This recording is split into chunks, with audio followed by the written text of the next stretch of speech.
Hi, I'm Austin Slabough with Visiting Professionals. Today we're here at Channel 4 with news reporter and anchor Lauren Podell. Hey guys, Austin and I, we're taking you on a tour of the Local 4 studios and the newsroom. So stay tuned for more. We've got a lot of fun coming up. Yes, we do. Hi, my name is Austin Slabough. I'm a student at Oakland University. Most of my time is spent on campus in class. But when I'm not hitting the books, I'm visiting professionals.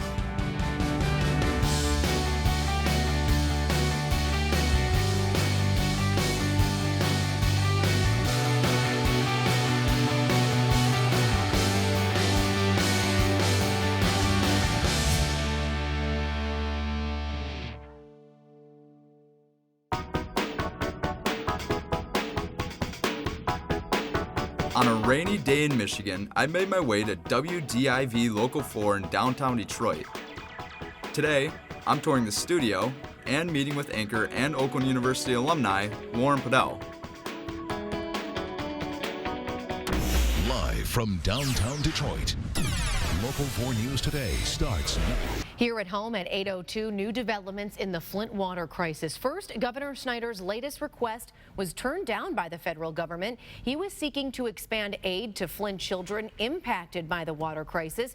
Now, the Women, Infants, and Children Nutrition Program, otherwise known as WIC, only covers children under age 5. Now, the governor wanted to expand coverage to children up to 10 years old. Saturday, the federal government denied his request to expand those benefits. Local 4 News continues right now. Thanks for staying with us. I'm Lauren Podell, in with Sean Lay. Let's kind of kickstart our Sunday here, the last day in January, and we are ending it on a high note. Sure are. Temperature-wise.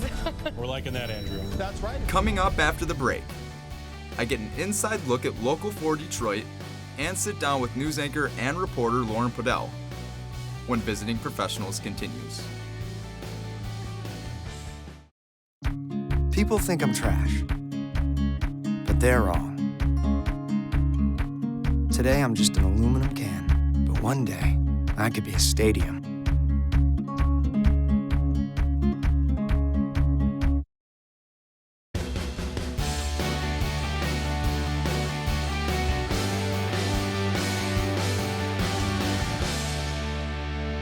Welcome back to Visiting Professionals.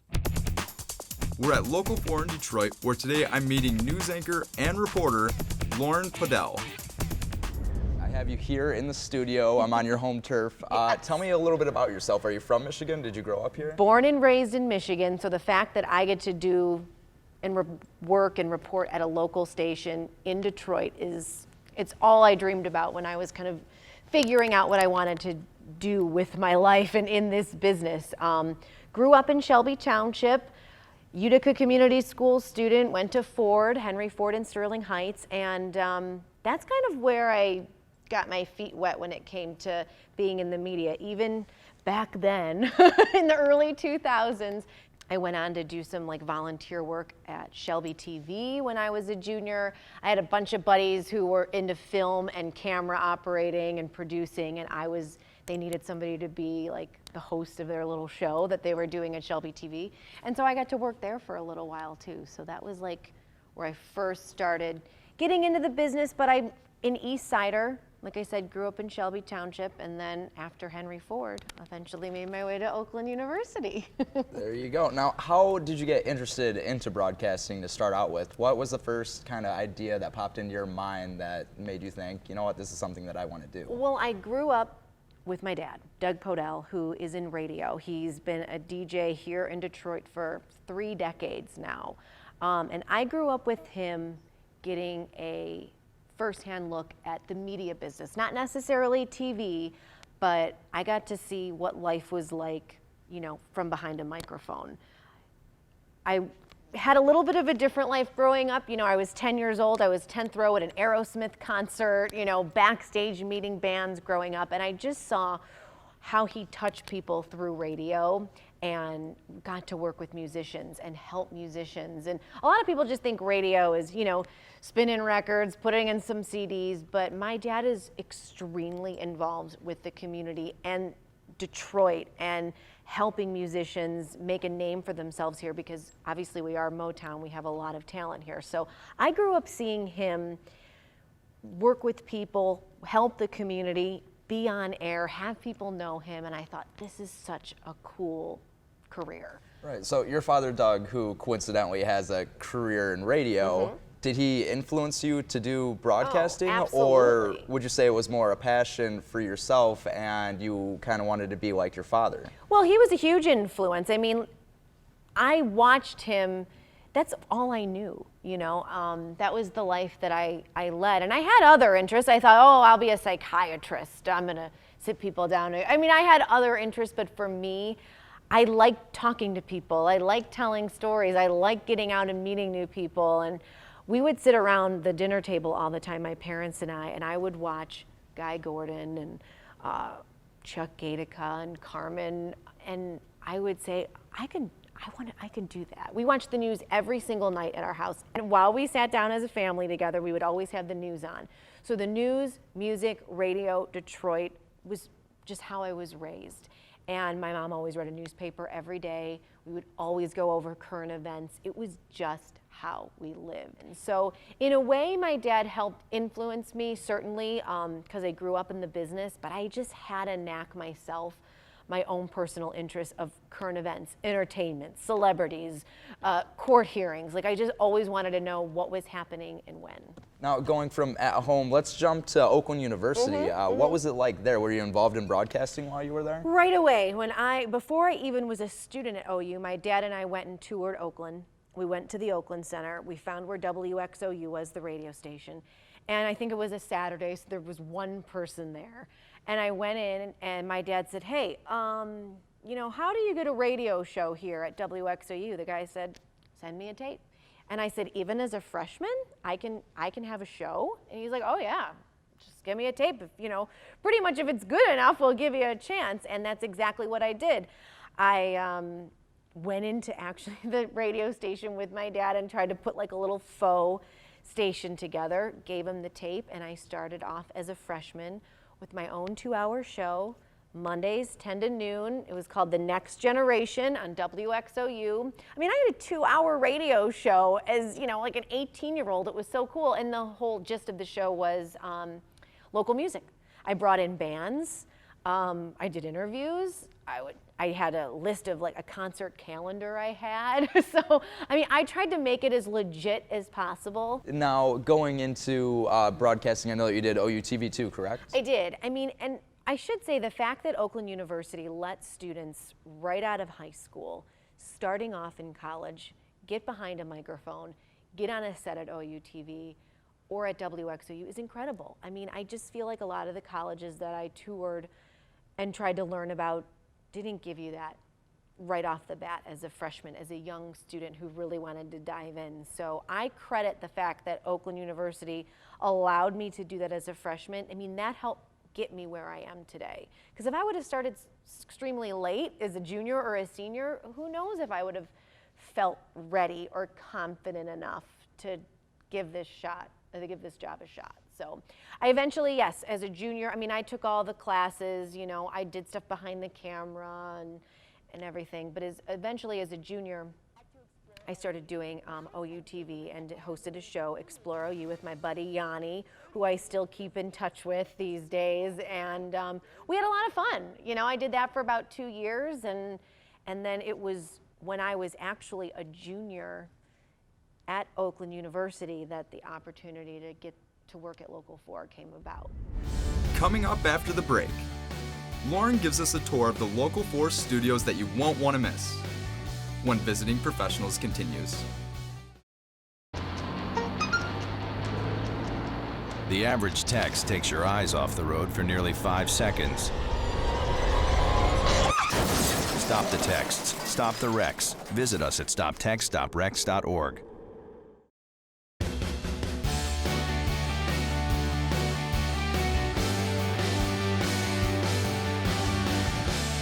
Welcome back to Visiting Professionals. We're at Local 4 in Detroit, where Lauren Podell is taking us on an exclusive tour of the studio and facilities. Lauren, where did you want to go first here at Channel 4? I know we got a bunch of places. It's a huge place. I've been getting lost around here all morning. Where did you want to start? All right, well, let's get you out of like our backstage prop room. We'll give you a proper tour of the studio and the newsroom. We'll cut through here, Studio A. Be a gentleman, get the door. All the magic happens. Thank you, Austin. So what you've seen kind of throughout the show, what you saw Sean and I and Andrew doing, I mean, this is where the newscast is.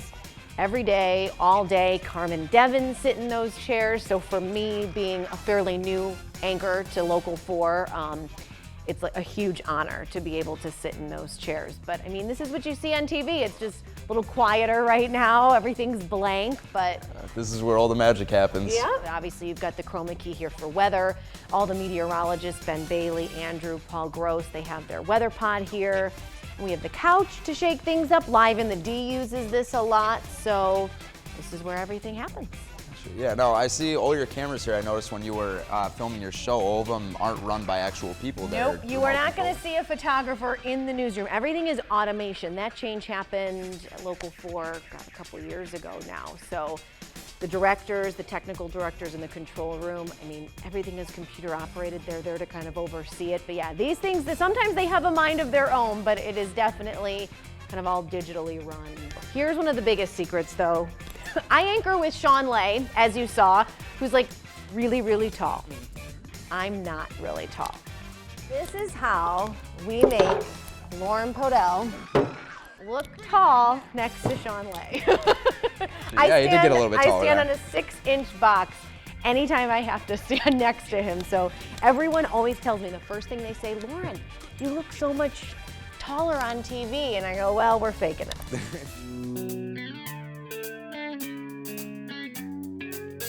And this is the control room. So like we have in the control room, you can see we've got like cameras for all different things. And then this is where we can monitor like the Today Show. All these monitors have our sky cams in there, like there's the Campus Martius sky cam.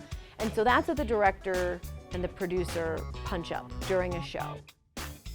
And our producer just hits a button, can talk in our ear. You know, we have IFBs, and we have floor directors too, who kind of communicate from the control room to the studio. Okay, cool.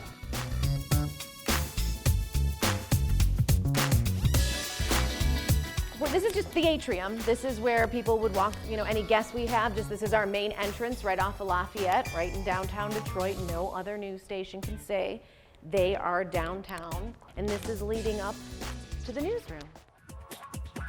This right here is our assignment desk. Allison Durrani is one of our assignment editors, but she works with us on the weekends, and that job is critical. She is listening to all the scanners, calling all the police departments every single day. There is a list of police and fire departments the assignment editor has to call and check what's going on. So all the stories that you get here at Channel 4, they all come through the assignment director? Not everything comes through. Allison's really keeping her eyes and ears for anything breaking. A lot of things that are happening right now, or things that happened overnight. Like I said, they call all the police departments, all the fire departments to see what may have happened while we were sleeping and what they're looking for in the day ahead. If they hear something that they think might be newsworthy, they will send us out there, because obviously we can see it, and we'll report back. Yes, this is good, this is a big story, or no, it ended up being nothing. This little section of it is clickondetroit.com. We've got our social media guy who sits here. We've got a person that solely works on Facebook, Twitter, Snapchat, Instagram, we have a social media, Local 4 is a social media account on everything. If there's a story, we get it on the website sometimes before we get it on TV. So we are constantly trying to keep people updated on the web, because we know not everyone's in front of a TV all day. That's silly to think that people are just waiting for the news on their TV. We know the way to get to them now is on their tablets, on their cell phones, and at their desk when they're at work. Now, you said you put together some stories on your phone. Do you want to go ahead and show us your desk and where you do a lot of your work? Welcome. Welcome. So now everyone sees the finished product and what's put out on TV and when you're out there in the studio, but nobody ever gets to see what you do back here at your desk. Now, what all is it that you do when you're here? So this is one of the new things that Local 4 is doing for 2016. They're called Digital Days. Come up with content for the web. How can you engage your viewers, engage them on our website and on social media? So a big way we're doing that is with iMovie. And when I say digital day and doing stories, I do it all with my cell phone and maybe the occasional selfie stick. Breaking out the selfie stick. Breaking out the selfie stick. So I've done a couple so far, and I mean, you just go to places, and I've learned from my photographers and cameramen like how to do these things. So I take from what I see and learn from them and just like shoot B-roll on my phone and try to just have fun with it. So, you know, it's all on my phone. I put it together in iMovie. I'll email this video to John and he'll put it up on the web. Wow, that's And then simple. we put it on Facebook, and it's just to, like I said, engage people. This particular story is about a local business that just started 5 months ago, and it's just to tell people like stuff. I like telling people about stuff that they may not know about, especially local things. So, Coming up, we sit down and ask Lauren about the contest that changed her life. Can you tell us about the contest that you entered at Oakland University? How did that occur? yeah. When Visiting Professionals continues. There's one thing you can never have sex without. It's consent. Because sex without it isn't sex. It's rape. It's on us to stop sexual assault. Learn how and take the pledge at itsonus.org.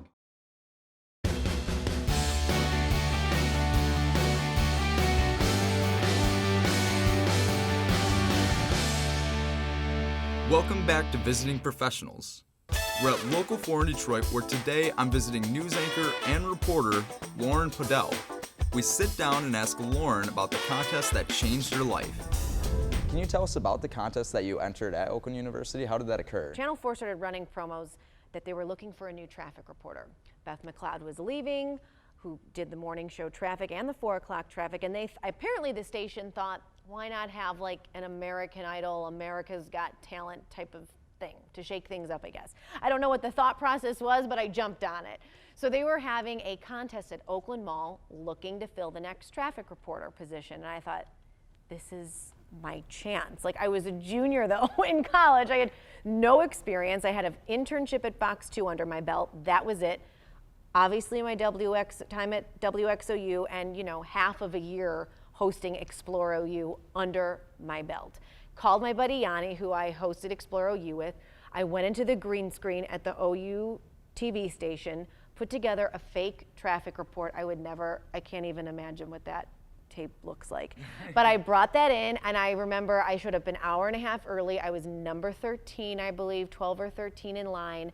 And then they had anchors and reporters and management from Channel 4 there as the judges. So here I go, I'm ready to audition in front of Guy freaking Gordon, okay? Here I am, really? I'm like 21, he's in front of me, and I'm like, I have to do the traffic. I mentioned I'm an East Sider. At that time, I didn't even know what M14 was. I'm just gonna say M14, US 23, and I had to like rattle off all these expressways, and I'm just like, I only know what Hall Road is. How am I gonna get this job? Long story short, there were over 300 people there. I got called back. I'm in a class at Oakland University. I'm pretty sure it was like a literature class. And I had a phone call, and it was Paula Tutman telling me that I made the top 30. I left class, went out, listened to the voicemail, and that was it. I don't know if I ever went back to class. I was just like freaking out. So I made the top 30. You came in, did another round of auditions, then I made the top 15. You come and do another round, then I made the top 10, and then I made the top 4. And this was about a month-long process, because it started in November, ended in December. So here we are, Final 4. Of course, to make it fun and exciting for the newscast, they bring all 4 of us in live with our families, and they're gonna pick the winner live on the newscast.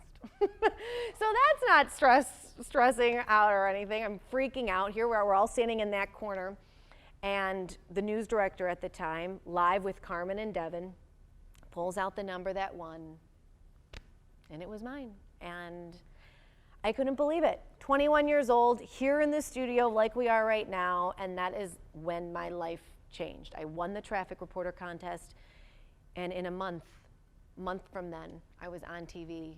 Less than a month, I was on TV every day with Rhonda Walker and Guy Gordon, 5 days a week, doing the traffic. All right, so out of all the things that you got going on here at Channel 4, I know you have a lot of different duties. What's a typical work day like here? What's the first thing you do when you walk in the door, and what's the last thing you do before you walk out? Well, my alarm goes off at 1:30 in the morning. Isn't that fun? That sounds absolutely terrible. Drag myself out of bed, make coffee, throw on all my layers in the wintertime. I mean, you dress totally different when you're a reporter versus anchor. So I get out the door, I get to the station Wednesday through Friday when I'm reporting at 3:30 a.m. First thing I do when I walk through the door, go right to my producer, my executive producer, the show's producer, and figure out my assignment. Lately, it's been Flint, or DPS. So we always in the morning try to talk about what's happening now, what's happening new, what's happening this morning that people need to see when they first wake up. So a lot of the times my stories are assigned, but then anything can happen. And that's why we're mobile. That's why, you know, then my producer, my phone will ring and they'll say, Lauren, you got to go to an apartment fire. Or, Lauren, there's been a shooting. Or, Lauren, we just need to get you here because we don't know what's happening. Morning show is totally different than any other shift. I think in news, you're up early. You have to push through your grogginess and you have to be up and ready and informed. And a lot of the times talking about something for the very first time that people are hearing. And a lot of the times you don't have all the information at 4 in the morning. So it can be really, really challenging, but it also makes it exciting.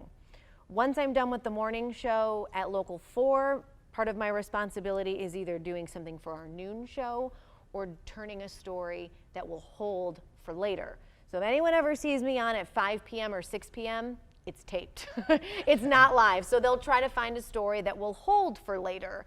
Or I'll do a story if something's breaking, I'll be live at noon on that. So I never know what I'm gonna do at all. Yeah, that sounds like an absolutely rigorous sleep schedule. How did you change and kind of become used to it, I guess? You never, ever get used to the schedule of sleeping, ever. I live by naps. I usually take an hour nap every day.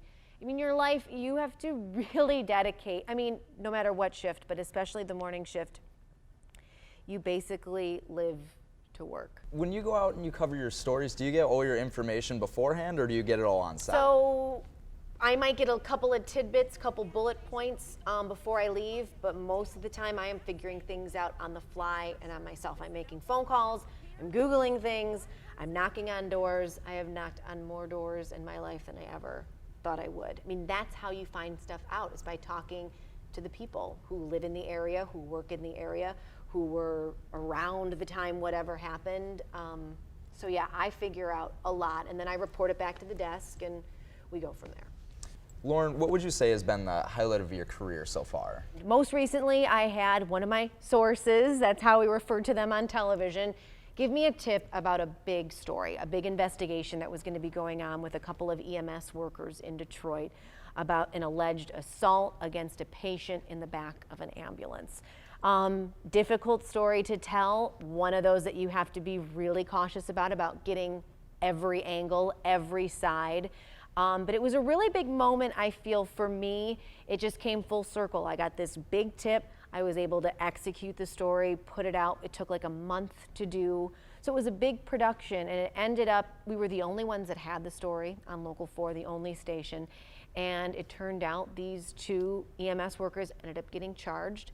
Case is still pending right now, but it was just a big moment for me as a reporter. So most recently, I would definitely say that right there was a highlight. I stepped out of my comfort zone and put my investigative reporter hat on, and you know, it's a direction that I'd like to continue to go down. So for me, that was a highlight. Lauren, and now flipping to the other side of this question, what's been the toughest moment in your career so far, and how did you learn from it? Well, on a daily basis, I go through a lot of tough moments. I deal with a lot of tragedy when I'm covering stories, crime, death, break-ins, and a lot of the time, multiple times a week, I'm knocking on people's doors, asking them to talk about some of the toughest moments in their life on TV. Sticking a microphone in their face, rolling a camera after they may have lost a loved one, after their home may have been broken into. So for me, that's a huge challenge and a struggle that I go through every day. It's just hard personally. You know, I have to put my reporter hat on and be a big girl and knock on the door and do my job, But still, I think, oh my gosh, if I just lost a child, if I lost a husband or a parent, this is the last thing I would want. You know, that's career-wise, day to day. I mean, personally, I have a moment that I shared with the world on Local 4 that I'm not exactly proud of. One of those bloopers that will forever, I feel, haunt me. But it's something that I have learned from. It was one of the darkest, hardest days of my life when I slipped on TV, and it was there for all to hear in the morning. And I went home and I thought, you know, this was the end of my television career. But I really learned that how important it is not only to keep your passion in check when you're out in stressful situations, but I also learned how incredibly important it is and how lucky I am that I am surrounded by and work for a television station that believed in me and gave me a second chance. And I guess one of the biggest things I took away from this is I thought I was never coming back to TV news, but I got a second chance. And it's something I keep in my head when I'm doing stories, but just in life. I mean, mistakes happen, things happen. You're passionate about your career, you're passionate about your life, and it was a mistake. And I just learned to kind of maybe let the little things go now and not get so worked up so something like that doesn't happen again. And I try to take that into just everyday life and not get so frustrated, because it's a stressful business and your emotions can get the best of you. So now something I've learned, I just try to keep it in check a little bit more. And again, so lucky that my station believed in me, kept me here, and knew that it was just a mistake.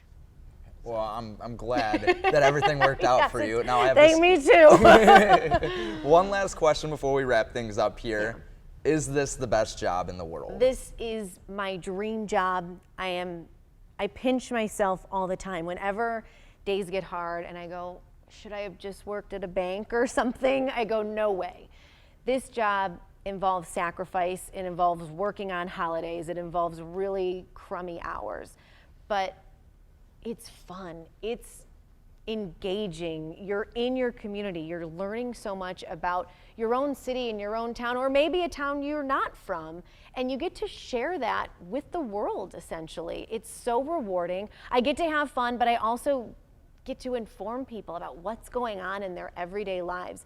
Again, it goes back to that responsibility that you hold. But again, you saw in our show today, I mean, you have a pet of the week on, you tell fun stories. It's just a great job. It's unpredictable. You never know what's gonna happen. You have to work really hard, and that's what makes it so fulfilling. You can't get here just by walking through the door. You have to earn it, and you build a trust with the public. And for me, that is something that I don't carry lightly. Whenever I meet people, I don't put on my diva glasses. I want to talk to people because I'm an everyday person. I just happen to have a photographer by my side and a microphone with me, and I get to share those everyday stories, and that's what I love about this job. Special thanks to Lauren Podell and the team here at Channel 4. I hope you enjoyed your time with us today on Visiting Professionals. Once again, I'm Austin Slabough, signing off.